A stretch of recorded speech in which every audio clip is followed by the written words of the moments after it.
Bonjour tout le monde. Mon invité aujourd'hui a travaillé pour le Club Med de 1991 à 2006.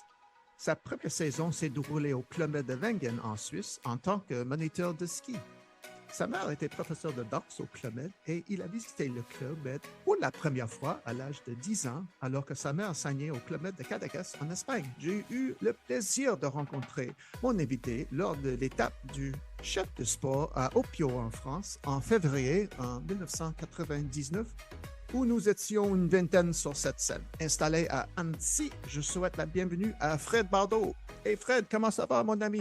Bonjour Greg, super, très très bien, très content d'échanger avec toi. Oui, bienvenue dans le podcast, Fred, et merci d'avoir partagé votre histoire avec nous aujourd'hui. Merci beaucoup.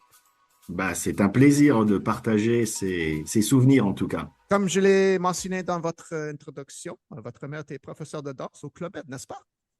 Oui, elle a fait, comme ma maman était professeure de danse, elle a fait deux, trois saisons l'été pour donner un coup de main en tant que prof de danse au sein de certains villages, deux, trois villages, au Trento, qu'à Cargèse en Corse, et voilà. Alors, et c'est là, la première fois, j'imagine que tu as découvert le Club Med, n'est-ce pas? Exactement, exactement. J'étais venu en vacances la rejoindre et puis j'ai découvert le Club Med à l'âge de 10 ans, tout à fait. Je crois que tu m'as dit que tu apprends à faire du ski à 3 ans et tennis à 5 ans, c'est ça? Oui, c'est ça. Moi, j'ai commencé le sport assez tôt, donc j'ai eu la chance de pouvoir faire du ski très tôt, puis d'être dans le sport, donc de faire du tennis, du judo, du football, enfin plein de sports quand j'étais assez jeune, ouais. Ouais, ouais. Et votre entretien avec le club s'est-il déroulé en personne ou par téléphone? Alors, écoute, c'est assez flou parce qu'à l'époque, bien évidemment, tu l'auras compris, en 1991, il n'y avait pas d'Internet, il n'y avait pas de téléphone portable, il n'y avait pas tous ces moyens technologiques qu'on a aujourd'hui pour communiquer. Mais je crois que, de mémoire, j'avais envoyé un courrier pour postuler au poste de moniteur de ski, puisqu'ils recherchaient des moniteurs de ski. Et puis, j'avais reçu une convocation par courrier, convocation à l'Alpe d'Huez pour faire mon stage. Alors, il y avait un test, bien évidemment, qui était prévu en 3 jours. Et puis après, si ce test, on le réussissait, on passait une formation de 15 jours pour nous initier à l'enseignement du ski. Alors, Donc, voilà un petit peu comment ça s'est déroulé, quoi. OK. Alors, quel souvenir gardez-tu de votre arrivée lors de la première semaine ou premier jour de votre première saison à Wengen? Ah, mais c'est une anecdote assez incroyable parce que, en fait, j'ai travaillé pendant 15 16 ans au Club Med et j'ai failli ne pas faire une journée, en fait. Ah ouais? Alors, je vais t'expliquer pourquoi. Parce que quand on arrivait, nous, les moniteurs de ski, je rappelle, à l'époque, on était géo, c'est-à-dire on était salariés du club. On n'était pas des prestataires extérieurs du club. Et quand on est arrivé en village à Wengen, on arrivait dans les stations, on arrivait 4 5 jours avant l'ouverture du village où on accueillait les clients, donc les GM. Et pendant ces 3 4 jours, eh bien, on repérait les pistes de façon à voir sur quelle piste on pouvait enseigner en fonction des niveaux qu'on avait. Et l'idée, c'était de partir en repérage sur toute la station pour bien connaître toutes les pistes. Et puis, c'est avéré que ce jour d'ouverture, ce fameux samedi où les gens arrivaient, nous, les moniteurs de ski, on devait travailler à 16 heures pour accueillir les gens et les aider à les accompagner dans leur chambre. Mais avant 16 heures, eh ben, on est parti sur les pistes par petits groupes pour repérer ces pistes. Et ce jour-là, il tombait beaucoup, beaucoup, beaucoup, beaucoup de neige. La station était ouverte et on est parti à un groupe de 4 5 moniteurs. Alors, je rappelle qu'à l'époque, les moniteurs, il n'y avait pas trop de diplômes. Il y en a quelques-uns qui étaient diplômés, puis d'autres comme moi qui débutaient ce métier. Et puis, il tombait tellement de la neige qu'à un moment donné, nous étions 4 moniteurs avec moi et on est parti faire du hors-piste, mais du bord de piste. Et puis, figure-toi qu'on s'est égaré, c'était en début d'après-midi, on s'est égaré. On s'est perdu en montagne. Alors, je vais te passer les détails parce que je pourrais t'en parler pendant 1 heure, mais c'est quand même, on n'a quand même pas autant de temps que ça. Et puis, on était complètement perdu. Mais quand je te dis perdu, c'est vraiment perdu. Perdu en pleine forêt. Résultat des courses, le temps passait. On s'est arrêté dans la forêt parce qu'il y avait tellement de neige qu'on avait du mal à remonter, parce qu'on est arrivé quand même à un endroit où il y avait plus de pente, c'est-à-dire il y avait une barre rocheuse de 300 mètres de haut, donc il fallait faire demi-tour et remonter dans la forêt. Mais comme il y avait tellement de neige, on ne pouvait pas remonter aussi facilement que ça. Donc, on s'est arrêté dans la forêt, à l'abri, sous les sapins. Et puis, au bout d'un moment, on a réussi aussi à faire un feu parce qu'on était paumés, mais on était épuisés, on était fatigués, on était trempés. La chance qu'on avait, c'est qu'on était tous les quatre des fumeurs. Mais Ouais, ça nous a un peu sauvé la mise. ouais. Ça nous a un peu sauvé la mise. Et on a réussi à se faire un feu. On est resté autour du feu pendant une heure et demie, et puis il s'est mis à pleuvoir, ça a tassé la neige, on a repris nos skis, on est remonté. Bref, on a réussi à retrouver un chemin qui était un chemin d'été, en fait, utilisé uniquement pour les randonnées de l'été. On a suivi ce chemin et on a réussi à retrouver la station, et on est rentré, il était 5 heures du matin. Alors, autant te dire que nous, on avait rendez-vous à 16 heures l'après-midi pour travailler, pour accueillir les clients. Autant te dire que notre chef de centre, donc le directeur d'école de ski et le chef de village, étaient extrêmement inquiets le fait de ne pas nous voir. Il manquait 4 géos, c'était le jour de l'ouverture de la station, pas du club. Et donc, ils avaient déclenché les secours, mais vu le temps qu'il faisait avec des avalanches partout, c'était très compliqué. Donc pour eux, on était peut-être parti dans une avalanche. Enfin, tu vois, ils s'étaient fait un scénario complètement réaliste, en fait, qu'aurait pu être le cas. Bref, on est réussi à retrouver la station et à rentrer au club à 5 heures du matin, en sachant que le lendemain matin, on attaquait nos premiers cours avec les clients qui étaient arrivés la veille. On attaquait nos premiers cours à 8h30, 9 heures. Vu que tu es Oui. arrivé à 5 heures du matin, j'imagine que tu n'as pas eu la chance de dormir, c'est ça? Alors, si, mais on est arrivé, autant te dire qu'on avait fait un feu, donc nos combinaisons toutes neuves du Club Med, où on était tellement fiers de porter cet uniforme, enfin cette combi avec le logo ESF, le logo Club Med, machin, on avait tout été équipé, hein. Chaque saison, on était équipé par le club avec des tenues toutes neuves. Nos tenues, bah, elles étaient très très abîmées parce que des fois un peu trop près du feu, et puis enfin voilà, des tenues abîmées alors qu'ils sentaient le barbecue. Autant te dire que ça sentait extrêmement mauvais puisqu'on est resté, je te dis, pas loin d'une heure et demie, 2 heures autour du feu pour se réchauffer. Et puis bref, on est rentré, on était tellement épuisés qu'on s'est couché. Malgré tout, on a dormi 1 heure, 2 heures, 2 heures et demie. Puis on s'est levé pour être prêt le lendemain matin. Et là, on a vu le chef de centre, donc le directeur de l'école, qui était quand même ravi de nous voir Oui. parce que ben, pour eux, on était perdus, quoi. On était peut-être même morts. Parce que la montagne, il faut savoir que la montagne, c'est quand même très particulier, la montagne. On n'est jamais à l'abri de partir, quand on sort des pistes, de partir dans une avalanche, d'avoir un accident. Bref. Donc plutôt ravi de nous revoir. Et puis, le chef de village également, qui était Barbara Piécard, qui était une femme extraordinaire. Et puis alors, dans cette anecdote, ma mémoire, elle me fait un peu défaut. Je sais qu'il y en a un des deux qui voulait nous faire partir du village par rapport à l'erreur qu'on avait faite et par rapport à ce manque, si tu veux, c'est- il y en a, je sais plus si c'est le chef de village ou le chef de centre qui voulait qu'on soit viré en fait. Et puis l'autre voulait absolument qu'on reste.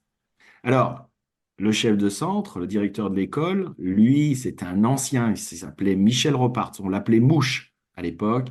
C'était une figure emblématique du club qui, lui, était chef de village l'été et l'hiver, chef de centre. Et bref, il y en a un qui a voulu qu'on reste. Et du coup, on est resté. On est resté, et tu vois, sur cette anecdote, on aurait pu être viré et ne jamais faire une saison au club. Et on est quand même resté. Et ce qui est rigolo, c'est que dans les quatre que l'on était, il y en a un qui est passé chef de village, les autres ont fait quelques saisons, et puis moi, je suis monté jusqu'à responsable loisir. Tu vois. Sur les quatre, on est deux à avoir fait quand même une grosse carrière au club, malgré tout. Qui a passé chef de village? Et après, exactement, Oh, exactement. mais qui? Selon votre carte, tu m'as dit qu'il y avait une qui a passé chef de village? Oui, il y en a un des quatre, là où on était perdu, un des quatre qui s'appelait Vincent Benassi, qui Ah, ah lui ouais, est passé chef de village. ah ouais, ouais, non, non, je Oui, sais. que tu Ouais, connais. parce que quand nous, on approche au Pio, mais quand on était notre stagiaire chef de spa, lui était le chef de spa au Pio. Je ne sais pas si tu te rappelles. Exactement, Ouais, ouais, OK. exactement. Incroyable. Alors, c'est très particulier cette histoire, cette anecdote, parce que, bien évidemment, encore une fois, il faut remettre les choses dans son contexte. À l'époque, on n'a pas Internet, on n'a pas les téléphones portables, on n'a pas tout ça. Donc, autant te dire que bah, dans le village, ça faisait déjà 4 5 jours qu'on était là. On avait déjà commencé les répétitions des spectacles pour être prêt le jour de l'ouverture, en tout cas la première semaine de l'ouverture. Donc, on était en lien et on avait créé des affinités avec certains géos. Donc, je te laisse imaginer l'ambiance qu'il y avait dans le village. Mince, il y a 4 moniteurs, ils sont morts. La direction a déclenché malgré tout une cellule de crise. Cette cellule de crise, pour la déclencher, il fallait prévenir Paris, donc le siège. Comment on fait? Qu'est-ce qu'on fait? Les villages, eux, étaient aussi informés. Les chefs de centre de tous les villages de montagne étaient informés de cette histoire. Donc cette histoire, elle a fait un peu le tour du monde des villages. Et puis moi, j'ai été connu un peu pour ça. Parce qu'on m'a dit, ah, mais c'est toi qui t'es paumé en montagne et machin. Oui, j'en fais partie. Ouais. Alors, j'en étais pas bien fier, mais Ouais. après, avec du recul, voilà, on en a rigolé, mais on est passé par des étapes psychologiques dans cette aventure qui était pas vraiment facile, hein. Il faut bien admettre que chacun d'entre nous a eu son moment où on a un peu craqué et parce que très peu d'expérience dans la montagne. Moi, j'avais fait mon armée à la montagne. C'est un petit peu aussi ce qui nous a sauvés parce que en termes de comportement, j'ai amené des choses qui nous a un peu aidés, si tu veux. Parce que j'avais fait mon armée à Annecy, j'avais fait mon armée à la montagne qui m'avait appris énormément de choses. Mais sinon, oui, on était complètement démunis dans cette histoire. Mon Dieu, Fred, ça, c'est une des meilleures histoires, première saison d'un jeu que je n'ai jamais entendu. Mon Dieu. OK. Ouais, ouais, c'est assez particulier, hein, et tu vois, lié à cette anecdote, eh ben, à quelque chose près, enfin, quelque chose, à une décision prête, j'aurais pu ne jamais avoir fait une saison au club et rentrer chez moi le jour de l'ouverture de ce village et puis ne jamais enseigner le ski finalement. Parce que parce que le club a eu quand même un rôle extrêmement important dans mon expérience de vie. C'est-à-dire qu'aujourd'hui, je fais certains métiers grâce au club aussi. Tu vois, j'enseigne toujours un petit peu le ski de temps en temps. Bah, merci le club. Je suis speaker sur des événements sportifs, des conférences, etc. Merci le club. Tu vois ce que je veux dire? Il y a quand même beaucoup de choses que je fais aujourd'hui grâce au club, en fait. Oui, oui, moi aussi. Tu as raison. Donc, tu vois comme quoi la vie, elle est des fois assez particulière. À des fois, ça se joue sur peu de choses, certains faits de vie, et qui nous amènent à vivre ce qu'on est et ce qu'on fait aujourd'hui, quoi. Quand tu dis l'ouverture du village, est-ce que c'est l'ouverture la première fois de Vatican ou l'ouverture pour l'hiver? Alors non, c'était pas là. L'ouverture, la première fois de Wengen, c'était un village qui était déjà en fonction depuis plusieurs années. Donc, OK, c'était juste l'ouverture de la saison. L'ouverture de la saison hiver, voilà, on était mi-décembre et voilà. OK. Malgré ça, tu décides de continuer au Club Med. Votre deuxième saison, ça se passe au Palmier en 92 avec mon premier chef de village, ma première saison, Jean-Pierre Grand. Je crois à l'époque, il y avait les Jeux olympiques de Barcelone, n'est-ce pas?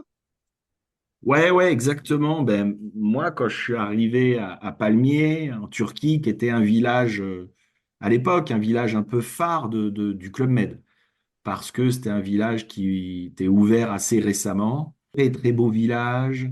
Ils mettaient en général dans ce village des géos confirmés, des géos qui avaient de l'expérience, chefs de village qui avaient de l'expérience, chefs des sports, etc., etc. Et moi, je suis arrivé là-dedans, j'étais comme un gamin qui découvrait Euro Disney, quoi, en fait. Mais OK. très honnêtement, c'est la sensation que j'ai ressentie quand je suis arrivé dans ce village, dans ce club. Et puis, effectivement, cette année-là, donc c'était l'été 92, c'était l'année des Jeux Olympiques de Barcelone. Après les Jeux Olympiques, donc fin août, Il me semble que c'est ça, ou pendant les Jeux Olympiques, je ne sais plus. On avait organisé une semaine olympique. C'est-à-dire qu'on avait dans ce village énormément de nationalités géo. Donc, il y avait des géos de certaines nationalités qui étaient responsables de recruter des GM de leur nationalité, parce que c'était un village où il y avait beaucoup, beaucoup de nationalités, des gens qui venaient du monde entier. Et puis, il y avait des épreuves qui étaient des vraies épreuves sportives tout au long de la semaine.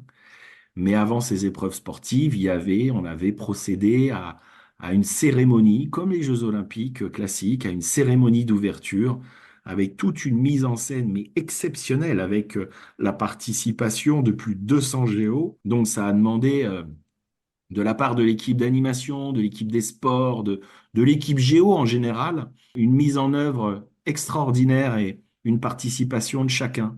Et ça a été un événement incroyable. Et je me rappelle que pour l'ouverture de ces JO, mais très, très traditionnel, c'est-à-dire avec chaque équipe qui rentrait avec l'hymne de chaque pays, avec les drapeaux qui étaient en ligne, il y avait toute une coordination, une mise en scène et une mise en valeur de cet événement qui était exceptionnel. Et cette ouverture, on l'a fait avec un concours de nage, puisqu'on avait dans notre village deux filles de l'équipe de France de natation qui avaient fait ces JO. Donc oui, c'est ça, cet événement était après les JO. On a fait une sorte de défi entre les quatre meilleurs géo-nageurs du village contre ces deux filles qui faisaient dans la piscine des allers-retours. Bien évidemment, tu auras bien compris que ces deux filles ont gagné, hein, un peu logique, mais on avait mis des tribunes autour de la piscine, etc. Il y avait toute une mise en scène qui était vraiment, vraiment incroyable.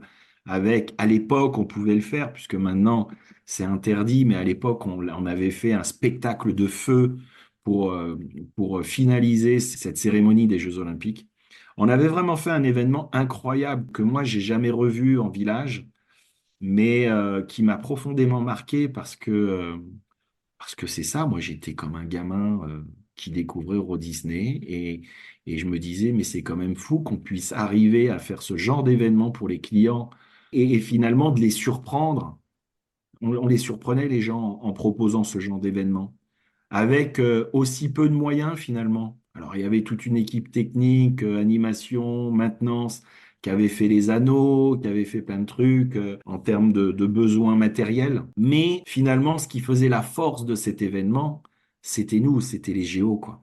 Et ça, c'est pour moi un souvenir incroyable, souvenir exceptionnel. Après ça, je suis content que les Journées olympiques, c'était seulement un jour. OK, mon Dieu, toute la semaine. Ça, c'est incroyable, Oui, ça. oui, c'était toute la semaine. Donc, il y avait la cérémonie d'ouverture. Et puis après, le lendemain, je me rappelle même que pendant 24 heures, écoute bien, Greg, pendant 24 heures, l'équipe des sports, alors on était nombreux, hein, on devait être une soixantaine dans l'équipe des sports. Pendant 24 heures, on se relayait à courir tout autour du village avec la flamme olympique. Donc, on avait une flamme allumée. Et pendant 24 heures, on a tourné tout autour du village à courir et en se relayant entre chaque géosport. Donc ça aussi, c'était incroyable. Les gens le soir, il était 23 heures, on avait fait les signes démentiels, on avait fait machin, on avait fait l'événement, on avait fait plein de trucs. Et puis les gens allaient se coucher et ils voyaient l'équipe des sports en train de courir. Et le matin tôt, quand les clients se levaient pour prendre leur petit-déj, ils voyaient encore cette équipe des sports qui tournait autour du village avec la flamme olympique, tu vois. Avec la flamme olympique pour le soir, quand on a fait la cérémonie avec le chef des sports qui arrivait avec la flamme pour allumer la flamme olympique, quoi. On avait vraiment, enfin, cet événement, il s'était calqué sur les cérémonies des Jeux Olympiques traditionnelles qui sont faites tous les 4 ans, quoi. Mon Dieu, ça, C'était un c'est. truc incroyable. Ben oui. C'est sûr, avec votre carrière, on ne peut pas parler de toutes les saisons, mais j'aimerais savoir, parce que je crois que votre troisième saison, c'était Alpe d'Huez, Ouais, 92-93, mais j'imagine que, parce que je vois que tu as travaillé avec deux chefs de village qui sont très connus, Bernard Giampolo et Arlette Gilles, n'est-ce pas? ouais, ouais, tout à fait, ouais, tout à fait. Et est-ce qu'il y a des histoires, des anecdotes qui sortent de cette saison ou non? Écoute, oui, oui, sur cette saison, je me souviens, on avait fait un truc de dingue à l'Alpe d'Huez. C'était Bernard Giampaolo, le chef de village. Alors attends, je sais plus si c'est cette saison ou l'autre, parce que l'Alpe d'Huez, je l'ai fait 2 fois aussi. Oui. Bref, peu importe, c'est pas très très grave par rapport à cette anecdote. Et comme tu le sais, toi qui as fait le Club Med, chaque saison, on faisait à un moment donné un étonnez-moi les garçons, un étonnez-moi les filles, ou une soirée déguisée où tout le monde était déguisé. Enfin voilà, il y avait des soirées thématisées ou des journées thématisées en fonction du village. Et puis là, on était. Harley Gilles venait de nous rejoindre dans le village pour remplacer le chef de village qui lui partait.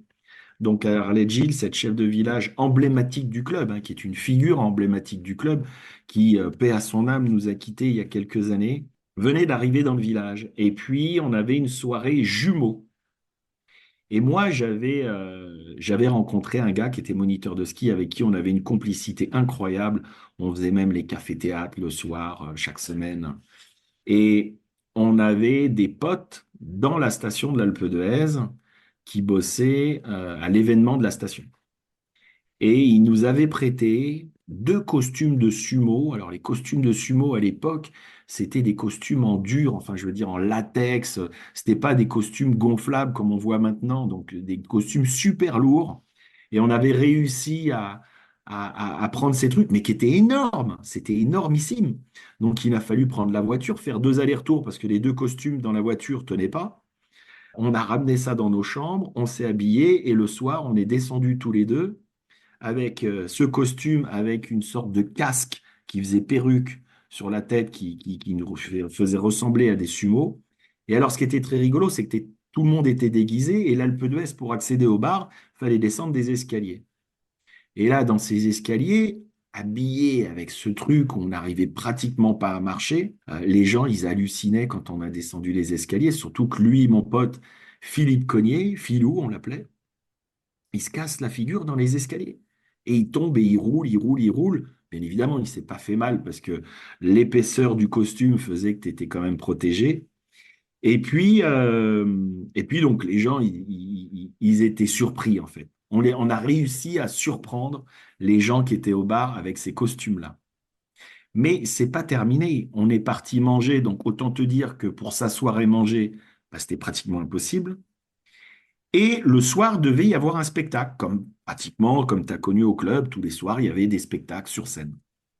Eh bien, figure-toi que ce soir-là, on n'a pas fait le spectacle.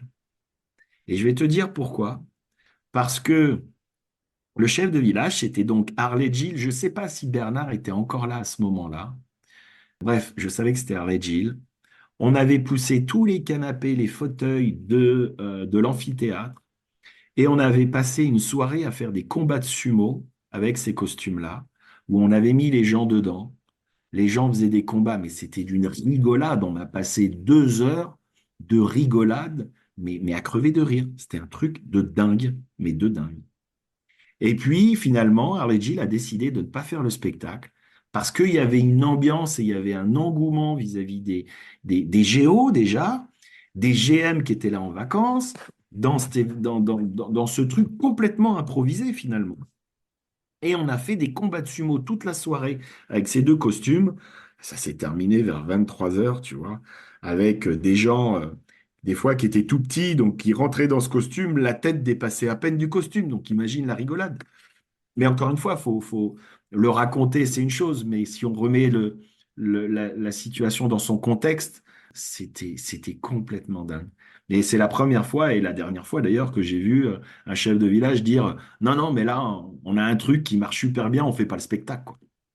Tu as raison. Mais j'ai vu ça seulement une fois, mais c'était en Australie quand j'étais chef de sport. Là, les spectacles arrêtent pour les matchs de rugby. C'était incroyable.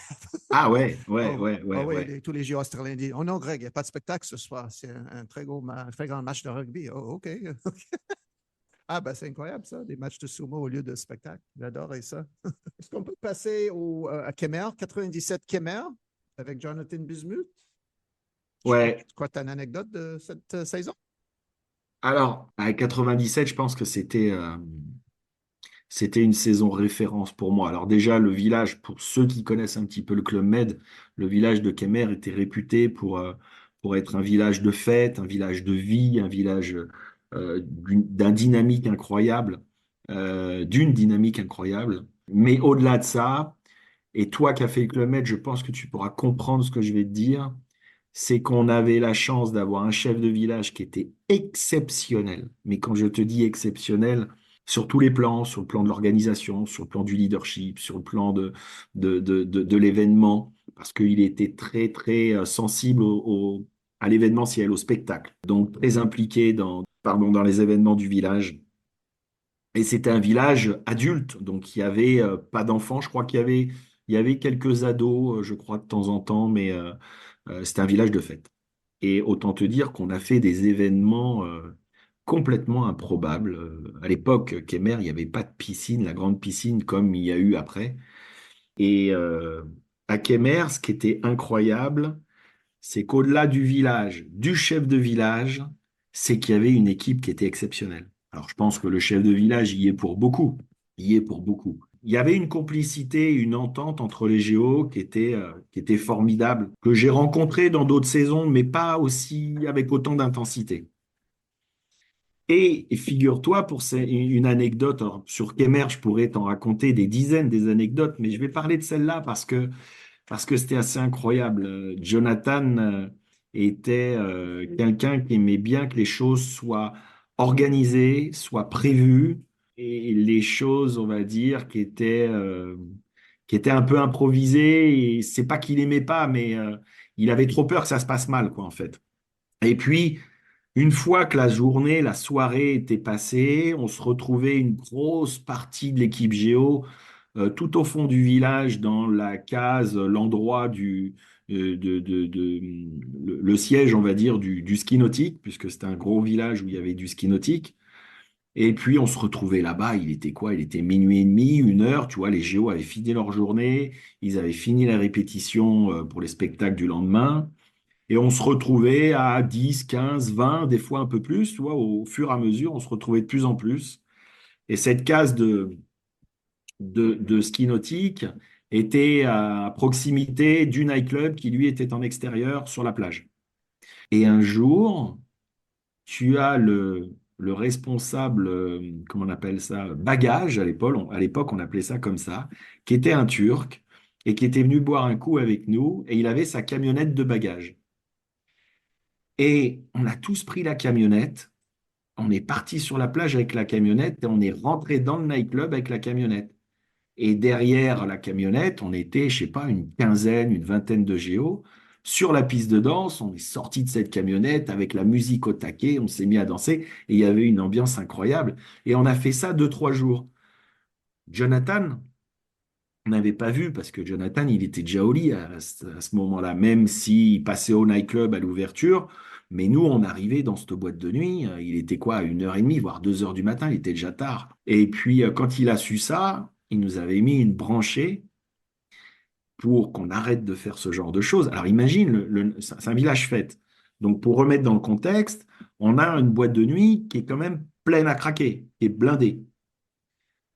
C'est plein. Il y a plein de gens qui font la fête, musique au taquet, etc. Et puis d'un coup, tu as un camion qui arrive, enfin un camion, une petite camionnette, hein, petite camionnette avec sa remorque et des géos dedans qui arrivent tout doucement. Alors on n'arrive pas à 200 à l'heure, on est bien d'accord, mais on arrive tout doucement, on rentre un peu sur la piste de danse parce qu'on pouvait y avoir accès.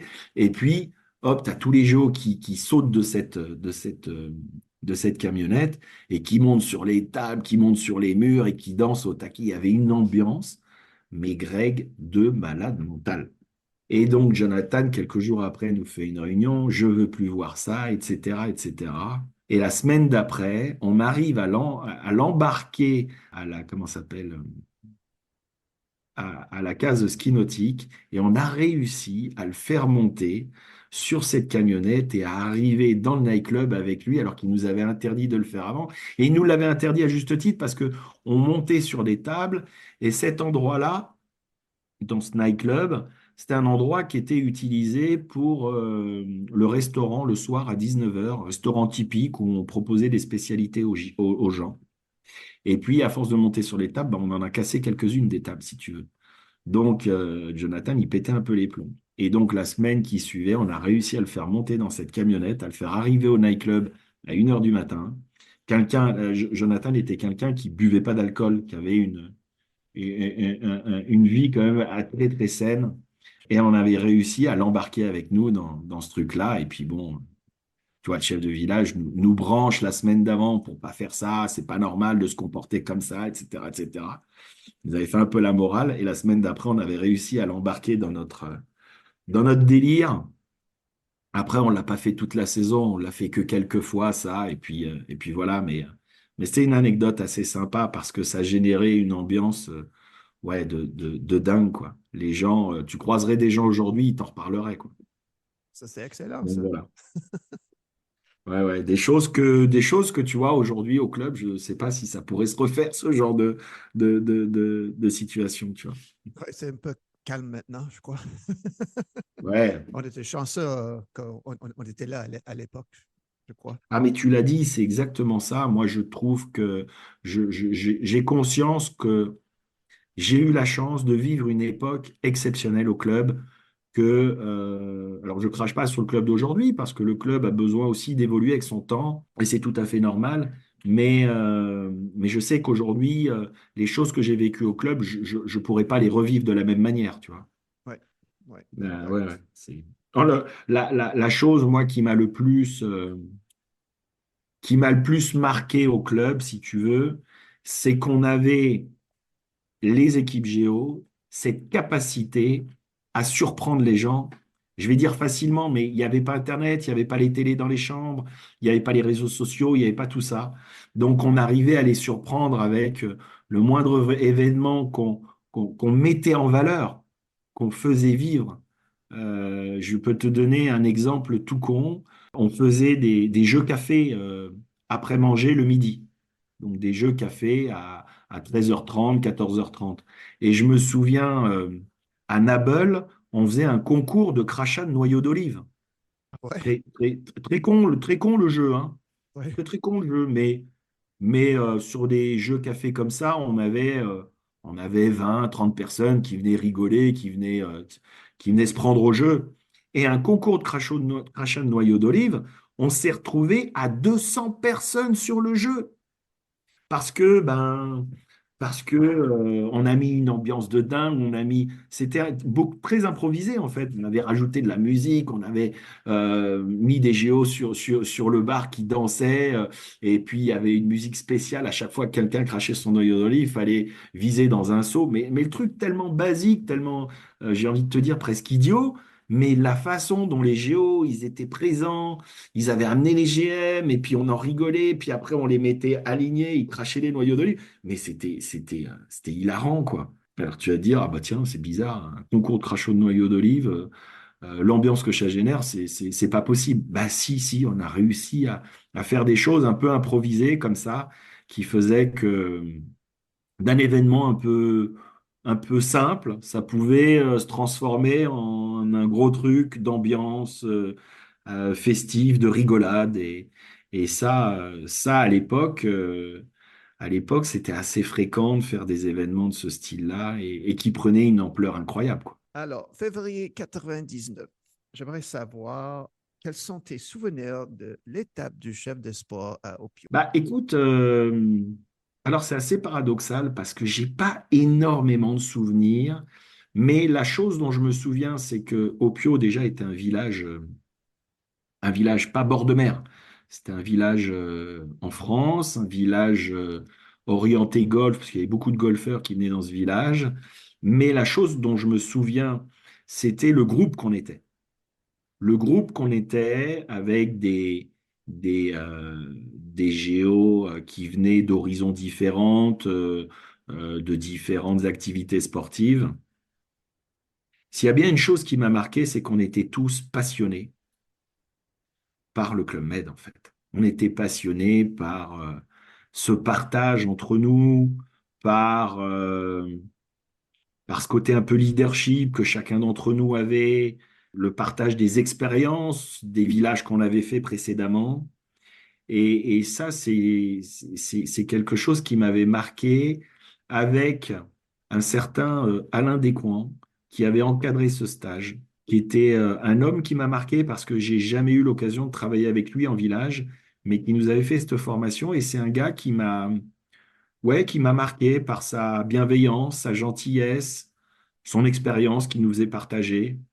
Et puis, j'ai souvenir, je sais plus combien on était quoi, une quinzaine, je sais plus, Vingtaine, vingtaine, ouais. une vingtaine, ouais. Il y avait un super groupe, quoi. Je me souviens des super mecs, quoi, et qui venaient du monde entier, puisque bah, toi, il y avait des Américains, des Canadiens, Brésiliens, beaucoup d'Européens aussi, beaucoup de gens avec qui j'avais fait des saisons en village. Ah non, j'en garde un super souvenir. Après, je sais il y a beaucoup de temps où on passait en salle aussi. On faisait nos footings tous les matins, où je sais qu'il y en a quelques-uns qui en bavaient un peu, Ouais. parce que voilà.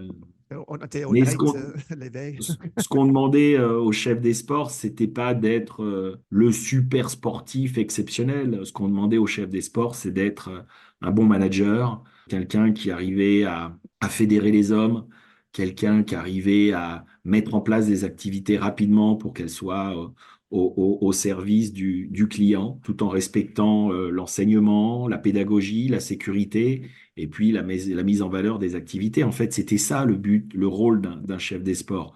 On lui demandait pas d'être Monsieur Muscle, loin de là. Donc, c'est vrai qu'il y en a quelques-uns, ils en ont un peu bavé à faire ces footings tous les matins, mais c'était rigolo. Puis je trouve qu'il y avait une bonne synergie dans le groupe, une bonne osmose, une bonne solidarité aussi. Et puis voilà, c'est un peu le souvenir que j'ai de ce stage qui était mon premier stage de manager finalement, mes stages de manager. Et votre première saison comme chef de sport, c'était à Nabull avec Moïse, c'est ça? Ouais, c'est ça, c'est ça. J'ai la chance de rencontrer Moïse la saison d'avant, qui lui était responsable événementiel, était responsable tennis. On est à Santa Teresa, on se rencontre, on a une complicité de dingue, une affinité entre nous deux qui était incroyable. Moi, j'ai adoré ce gars. Alors, pour la petite anecdote, c'est que lui est passé chef de village et moi, je suis passé en même temps chef des sports. Et on s'était dit, ben, si moi je pars chef de village, mon premier village, je t'emmènerai avec moi au sport. Donc, OK. Et il est affecté à Nabeul, en Tunisie, petit village très très modeste. C'est pas Palmier, c'est pas Camarina, c'est pas des gros villages, mais petit village modeste avec effectivement pas beaucoup de moyens. Mais on se retrouve là-bas. Moi là-bas, donc j'avais fait mon stage chef des sports et je devais être responsable loisirs, c'est-à-dire je devais prendre la responsabilité des sports et de l'animation. Et puis Moïse avait décidé d'emmener son frère aussi, qui était animateur, et il lui avait donné le poste de responsable animation. Donc ça permettait d'avoir chacun un rôle différent. Et moi j'avais accepté de prendre uniquement les sports. Il n'y avait aucun souci là-dessus. Et finalement tous les trois, on s'est extrêmement bien entendus et on a fait nos premières saisons en tant que manager de certaines activités de certains services et on a fait une saison, mais exceptionnelle. Exceptionnelle. Exceptionnelle parce que par rapport aux moyens qu'on avait, on a réussi à faire des spectacles complètement incroyables. Moïse était quelqu'un qui sortait de l'événementiel, de la responsable animation, et extrêmement sensible sur tout ce qui est spectacle scénique, tout ce qui est événement dans le village. Et on a fait des spectacles, mais vraiment, vraiment incroyables. Vraiment incroyables. Et j'ai un souvenir de ça qui était formidable. Et puis voilà, puis il y avait pareil, une super équipe Géo. Non, on a fait une saison incroyable avec peu de moyens. Et c'est ça aussi la force d'ailleurs du club, c'est qu'on était capable dans certains villages de faire des choses complètement hallucinantes, complètement surprenantes pour les clients, avec finalement pas tant de moyens que ça. Les moyens qui étaient incroyables, c'était les infrastructures du village, mais les plus gros moyens qu'on avait, c'était les moyens humains, en fait. C'était les équipes géo. Et c'était ça qui faisait la différence lors des saisons qu'on faisait. Et Annabelle, c'est vraiment ce qui a fait la différence. C'est l'équipe géo qui était, on va dire, une grande partie investie dans le village à 100%, quoi. Et après quelques saisons chef de sport, tu passes l'événement spécial toi-même, c'est ça? Non, mais attends, j'ai pas terminé avec Moïse. Oh, OK, pardon. Pardon, J'ai pas continue. terminé avec Moïse parce que figure-toi que Moïse, ça fait maintenant, on est quoi en 2025 bientôt. Donc, ça fait 15, ça fait 19 ans que j'ai quitté le Club Med. Tu vois, ça date, hein. Oui. Eh bien, figure-toi que Moïse, c'est le parrain de mon fils. Ah oui, Mais oui, c'est vrai? eh Ah, oui, tout à fait. Moïse est le génial. parrain de mon fils. On est resté en contact, on est resté toujours en lien, on se côtoyait régulièrement en dehors du club parce que lui aussi avait arrêté le club. Et du coup, de fil en aiguille, voilà, tu vois. Donc, tu vois, comme quoi la vie, elle est particulière, c'est, c'est, c'est comme ça. Et le club m'a amené ça, voilà. Donc, cette première saison avec Moïse était incroyable et il en est devenu le parrain de mon fils aujourd'hui. Wow, il a passé chef de village aux parents. Ouais, ça, c'est pas souvent, hein. Ça, c'est incroyable, ça, Fred. Mon Dieu. Ouais, ouais, ouais, ouais, ouais. Et Moïse, il reste où? Est-ce qu'il est en France aussi? Ouais, ouais, Moïse habite en France, il habite dans le sud de la France, à Marseille, et puis voilà, il évolue aujourd'hui en tant que directeur opération des Mama Shelter. Mama Shelter, c'est ce qui avait été monté par la famille Trigano, et ils avaient monté cette chaîne un peu hôtelière, c'est Mama Shelter, c'est un hôtel, restauration, très branchés. Ils en ont développé plusieurs et aujourd'hui, Moïse, il est directeur général directeur des opérations de tous les hôtels Mama Shelter. Excellent. Et comme j'ai dit, après chef de sport, tu as passé événement spécial.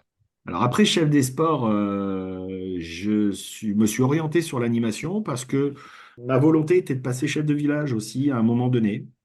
Au début de mon expérience du club, pas spécialement. Et puis au fil du temps, oui, c'est venu petit à petit.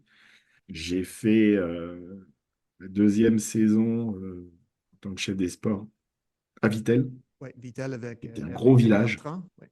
avec Éric Bertrand, exactement.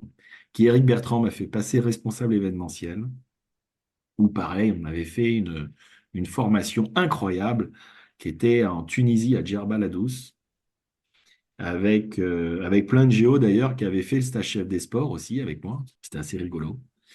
De responsable événementiel, j'ai refait Vittel l'année d'après en tant que responsable événementiel, dans le but d'acquérir de l'expérience et puis à terme de passer chef de village. Est-ce qu'on peut prendre un moment pour. Moi, j'aimerais savoir, y a-t-il des employés? Ben, tu as déjà mentionné quelques chefs de village, mais est-ce qu'il y a des employés du Club Med qui se sont démarqués pour toi et qui ont fait une bonne impression?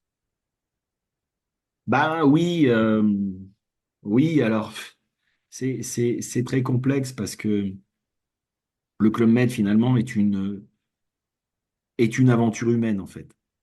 Le Club Med, c'est une aventure humaine, ni plus ni moins. C'est c'est des rencontres avec des gens incroyables, avec lesquels on lie beaucoup d'amitié, beaucoup d'affinités, beaucoup de liens se créent au fil des saisons. Alors, si tu me demandes, déjà, il y a des chefs de village qui m'ont véritablement marqué. On en a parlé de Jonathan Bismuth, il y a eu Moïse Kanat, mais il y avait des garçons comme Gérard Fettman, avec qui on s'était connus en village, puisque lui, il sortait du tennis aussi. On avait fait une saison ensemble. Benoît Cousin, qui était un gars incroyable aussi. Harley Gilles, on en a parlé. Max Maillot aussi, avec qui j'ai fait une saison à l'Alpe d'Huez. Max Maillot qui nous a quittés il y a quelques semaines. Et j'ai un profond respect pour cet homme c'est quelqu'un qui inspirait la bienveillance. La bienveillance prenait tout son sens avec les gens que je te cite, comme Jonathan Bismuth, Max Maillot, la bienveillance prenait vraiment tout son sens. Voilà. C'était un peu le papa des Géos, comme Arlette Gilles, c'était la maman des Géos, comme Patricia Moretti, c'était la maman de son équipe Géo. Et voilà, c'est des gens qui m'ont profondément marqué. Michel Delamarre aussi. Alors, Michel Delamarre, t'étais Géo dans son équipe, t'étais son fils, quoi, hein. Tu étais son fils. Et il y avait des gens comme ça qui avaient cette capacité de fédérer, de rassembler des équipes autour d'eux, des équipes autour d'un projet, autour d'un événement. autour d'une aventure qu'on allait vivre pendant 4, 5, 6, 7, 8 mois ensemble. Et c'est des gens qui m'ont véritablement marqué, oui. Après, des géos, ben, alors je pourrais t'en citer des dizaines et des dizaines mais je vais te parler de Philippe Cognier. C'était un gars avec qui on avait une complicité incroyable. J'en ai parlé tout à l'heure, avec qui on faisait du café-théâtre. On avait une complicité vraiment de dingue. Même pour te dire, à un moment donné, parce que c'est quelque chose qui nous animait, qui nous stimulait beaucoup, la scène et le café-théâtre, à un moment donné, tous les deux, il faut remettre dans le contexte, encore une fois, hein, c'était à l'époque, on s'est même posé la question si on ne serait pas monté à Paris pour essayer de faire quelque chose, tu vois, dans le stand-up, dans le comique, voilà. On était même parti là-dessus et on n'a jamais eu, je dirais qu'on n'a jamais eu le courage de le faire. Parce qu'il y en a qui l'ont fait et c'est vrai qu'au club, on connaît quelques personnes qui ont réussi aujourd'hui dans le spectacle, comme les Vincent Lagaffe, comme les Nicolas Canteloup et j'en passais des meilleurs, quoi. Donc, on avait l'intention de le faire, on n'a jamais eu le courage de le faire. Mais bon, on n'a pas de regret particulier. Grégory Renaudy aussi, qui est un gars que j'ai rencontré au club à Tignes. Pareil, bah, exactement la même chose, grosse complicité. Tu sais, il y a des choses qui sont finalement assez difficiles à expliquer. Il y a des gens avec qui ça match, mais ça match très très fort, ça match très grave. Et avec ce gars, c'était pareil, c'était un gars qui était économe à la base, qui lui aussi avait failli passer chef de village qui est passé responsable des sports, responsable loisirs. Et nous, on avait fait une, deux, trois saisons ensemble. Et puis, on s'est toujours suivi parce que lui habitait à Annecy. Figure-toi que ce garçon, c'est le parrain de mon fils également, de mon deuxième fils, de Ah mon ouais? premier fils, pardon. Ouais, ouais, Grégory Renoli. Ah, Donc, on se incroyable. voit régulièrement puisqu'il habite à Annecy et moi aussi. Et puis, on se voit régulièrement toutes les semaines. Et puis, voilà, quoi. Après, voilà, c'est les aventures de la vie, c'est les aventures du Club Med qui fait que, voilà, aujourd'hui, le Club Med, il y a plein de géos qui ont rencontré leurs femmes, des femmes qui ont rencontré leur mari au Club Med. Je parle de géos, hein, et qui se sont mariés, qui ont une vie familiale, qui ont arrêté le club. Certains qui sont toujours au club, d'ailleurs. Oui, exact. Ça, c'était- Il y a même une de nos stages chefs de spa, Olivier Sanchez, il est toujours chef de village, Flower. Oui. Exactement. Quelles sont les choses qui te manquent le plus au Club Med? Alors, d'abord, tu m'avais parlé de gens qui m'ont marqué, mais Oui. j'aimerais vraiment parler Oh oui. d'autres Oh personnes. oui, De oui, oui. Philippe Maraste. Il s'appelait Popeye, c'était quelqu'un de connu au club, c'était un vrai Oh, personnage. oh oui, j'ai fait une saison avec Popeye. Et lui, on a pareil, une super complicité à Kemer, en Turquie, avec Jonathan Bismuth. On avait fait mais un nombre de conneries ensemble. Mais qu'est-ce qu'on avait rigolé. Il me faisait rire. Mais Oui. c'était dingue. On a vécu des moments mais exceptionnels tous les deux avec Popeye. Et puis on s'est retrouvés en saison l'hiver, on s'est retrouvés en saison l'été avec Benoît Cousin aussi. On a fait plusieurs saisons ensemble. Et j'adorais ce mec qui était un vrai personnage de village, comme on peut le dire, mais qui était la gentillesse absolue. La gentillesse absolue. Tu vois, pareil, je parlais tout à l'heure de la bienveillance, mais là, le mot gentillesse aussi, avec lui, prenait tout son sens. C'était un gars qui aimait bien faire des conneries, mais la gentillesse avec les gens, quoi. Il y a des gens comme ça, tu pourrais dire, il y a personne qui ne les appréciait pas. Et moi, j'ai rencontré des gens comme ça au club. Moi, dans le métier que je fais aujourd'hui, dans le développement personnel, le coaching, je fais de la préparation mentale. On parle beaucoup, on explique beaucoup aux gens que bah, l'unanimité, c'est quand même très, très rare, voire ça n'existe pas. Eh bien, figure-toi qu'au club, j'ai rencontré des gens qui faisaient l'unanimité. Alors, pas 50, hein. Pas 50, tu vois, je faisais des éloges sur Jonathan Bismuth, sur Max Mayo, mais je suis sûr qu'il y a des gens qui ne les appréciaient pas pour différentes raisons, et peu importe.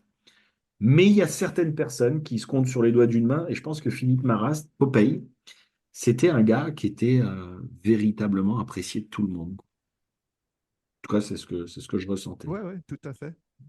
Et puis après, bah, dans le même esprit, Ismo, qui était le frère de Moïse Aïkanat, Ismo Aïkanat, avec qui j'ai fait des saisons aussi, que j'ai adoré parce qu'on avait une super complicité. On se voit encore aujourd'hui de temps en temps. Lui, il habite sur Bordeaux.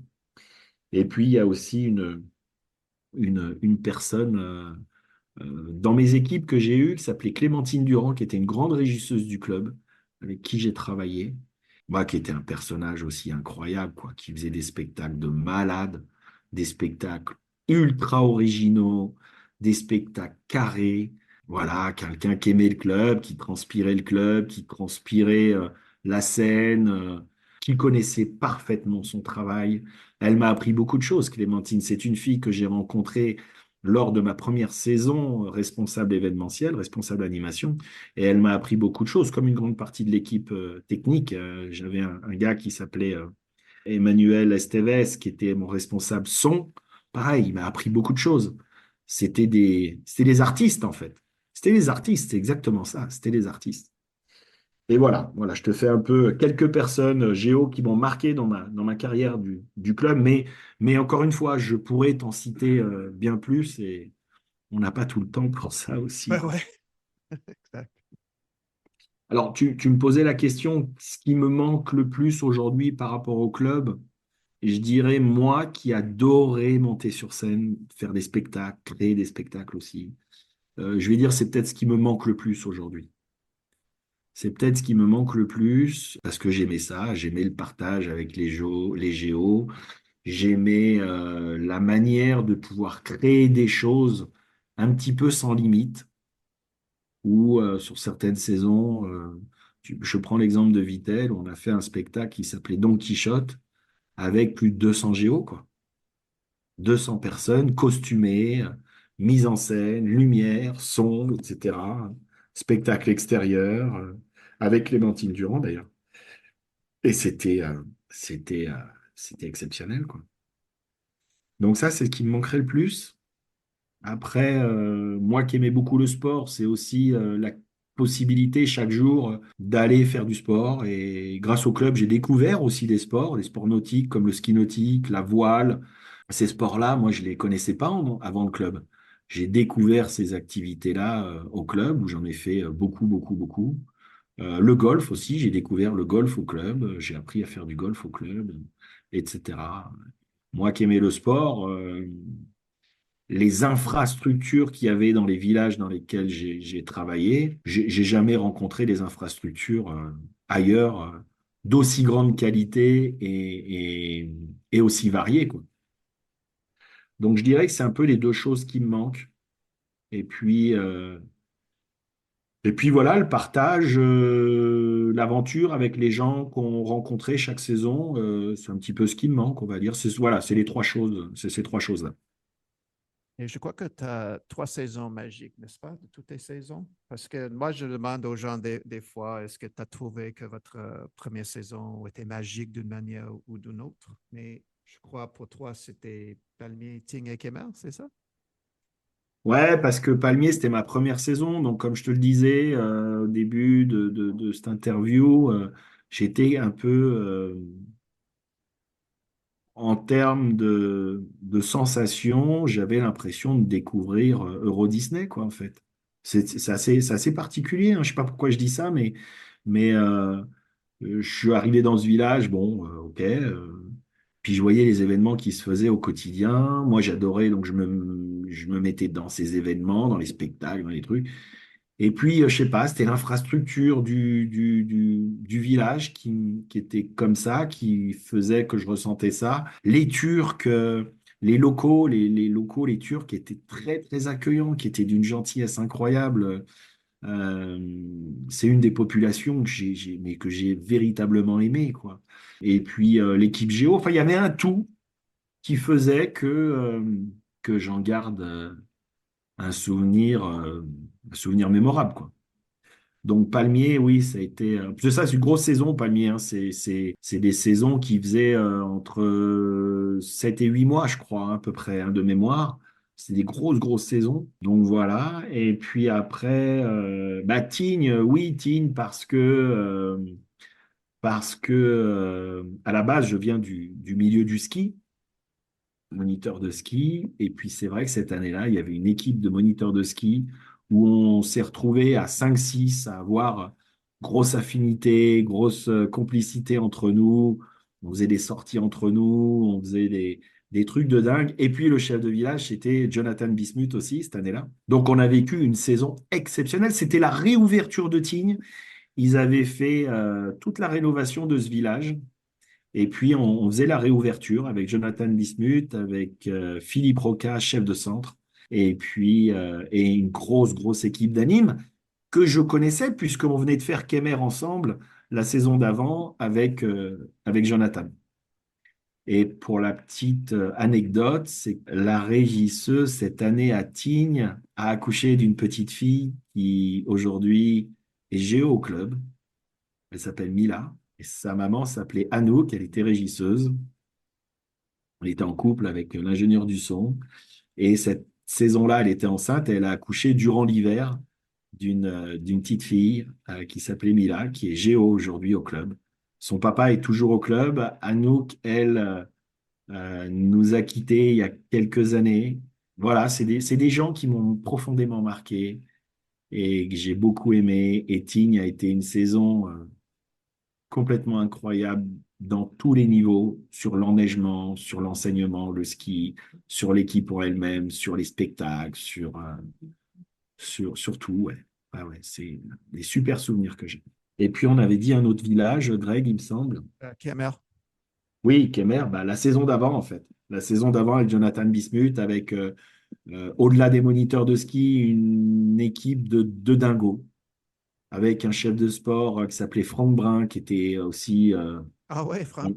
OK, ouais, je fais de ah Martinique. ouais. Ouais, j'ai fait de Martinique avec lui et Popé, imagine-toi. Donc, Ah oui, tu as fait Martinique avec, mais quelle ouais. saison as-tu fait? Je crois que c'est de As-tu fait avec eux? 80, Parce que 97. cette Ouais. saison-là, ils m'en ont parlé de cette saison. Ah ouais? Ah. Hey, ouais, Ouais, ils m'en ont parlé. C'était la saison où vous aviez été pris en otage par les locaux. ah, oui, juste avant que je suis arrivé, oui, oui. Eh oui, oui, oui, oui, oui, Ouais, ouais. oui. Non, mais Franck Brun, extraordinaire, un mec formidable, pareil. Ouais, ouais. Ouais, très Je bonne crois que souvenir. tout ce qu'on a vécu à Kemer était complètement dingue. Alors, deux villages différents, tu vois, je parlais de souvenirs sur Tignes, souvenirs sur Kemer. C'est deux villages totalement différents, avec des modes de fonctionnement différents, puisque Tignes, c'est un village de ski, avec un village famille, donc beaucoup d'enfants. Kemer, village été, village fête, village adulte, avec pas de mini-club, pas d'enfants. Donc, c'est deux modes de fonctionnement totalement différents. Et c'est là où tu te dis, mais les équipes, les chefs de village avaient la capacité de s'adapter en fonction des villages dans lesquels ils évoluaient, quoi, tu vois. Ouais, Et Kemer, on a fait des événements festifs, ouais, complètement dingues, quoi. Mais que ça soit tout, hein, que ça soit des démonstrations ski nautiques, que ça soit des spectacles sur scène, que ça soit des trains fantômes. Et des trains fantômes, on a fait à Kemer, mais on se serait cru dans un film, quoi. Se serait cru dans un film. Ah oui, oui, oui, oui, il y avait. Ce sont mes trois plus grosses saisons. Après, les autres, je pourrais les citer aussi, pas toutes, mais une grande partie. Mais on va dire celles qui sortent un petit peu du lot, on dirait que je dirais que c'est ces trois-là. Ouais. OK, mon cher Fred, on est presque à la fin de notre temps ensemble. Mais avant de partir, y a-t-il quelque chose que je ne vous ai pas demandé ou que tu aimes ajouter? Écoute, on a parlé de beaucoup de choses et je te remercie de me donner l'opportunité de partager ça avec les gens qui auront la chance d'écouter ce podcast. En tout cas, si on a pu voyager un petit peu ensemble là-dessus, ben, j'en serais ravi. Je dirais que pour conclure, que finalement, ces 15 ans d'expérience au club ont façonné ma vie d'aujourd'hui, finalement. Ont façonné ma vie d'aujourd'hui, ont préparé ma vie que je vis aujourd'hui sur plein de plans, parce que s'il y a bien une chose qui nous rassemblait toutes et tous, c'était cette capacité d'adaptation. Cette capacité d'adaptation, chaque saison, on changeait d'équipe, on changeait de chef de village, on changeait de village. Et il fallait s'adapter en fonction de ce qu'on rencontrait autour de nous. en fonction des clients qu'on avait, des nationalités qu'on avait. Et on avait cette capacité d'adaptation, mais rapide, qui était une des plus grandes forces que nous, on avait, au-delà, bien évidemment, de notre savoir-être, c'est-à-dire au-delà de notre gentillesse, au-delà de notre empathie, au-delà de notre volonté de vouloir partager avec les gens, etc. Au-delà de ça, notre adaptabilité était une des forces qui nous reliait toutes et tous. Et donc, cette expérience de 15 ans a formaté un petit peu ce que je suis aujourd'hui et ce que je fais. Ça a eu un rôle majeur dans ma façon, par exemple, d'élever aussi mes enfants, dans ma façon de voir les choses, dans ma façon d'aborder certaines choses. Et voilà, donc merci, au club et merci pour toutes ces aventures que j'ai pu vivre et partager avec un grand nombre de personnes. Oui, moi aussi, Fred, tu as raison. Mais mon Dieu, merci Fred pour prendre le temps avec moi pour raconter toutes tes histoires et partager votre histoire avec nous aujourd'hui. Gros merci. C'est un vrai plaisir, Greg. Fred Baldo, tout le monde, et encore, je suis désolé pour mon drôle d'accent. Et je suis un anglophone de Montréal, alors je suis moitié québécois, moitié français, alors je m'excuse pour mon accent. Mais on adore les accents.